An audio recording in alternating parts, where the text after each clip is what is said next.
અરવિંદ કેજરીવાલને લઈને હાલ એક દુઃખદ સમાચાર સામે આવી રહ્યા છે। દિલ્હી હાઈકોર્ટે ગુરુવારે દિલ્હીના પૂર્વ મુખ્યમંત્રી અને આમ આદમી પાર્ટીના નેતા અરવિંદ કેજરીવાલ વિરુદ્ધ લીકર પોલિસી કેસની કાર્યવાહી પર રોક લગાવવાનો ઇનકાર કર્યો છે। કેજરીવાલ દિલ્હી એક્સાઇઝ પોલિસી 2021-22 સંબંધિત અનિયમિતતાના કેસમાં આરોપી છે।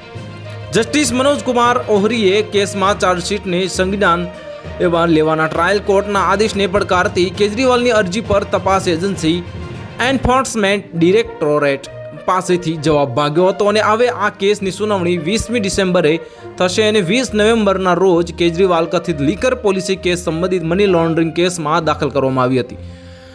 ચાર્જશીટના ધ્યાનમાં લઈને ટ્રાયલ કોર્ટના આદેશને હાઈકોર્ટમાં પડકાર્યો હતો અને અગાઉ 12 નવેમ્બરે હાઈકોર્ટે કેજરીવાલની અન્ય એક અરજી પર ઈડીની પાસેથી જવાબ માંગ્યો હતો અને જેમાં મની લોન્ડરિંગ કેસમાં એજન્સીની ફરિયાદ પર તેમને જારી કરાયેલા સમન્સને પડકારવામાં આવ્યો હતો।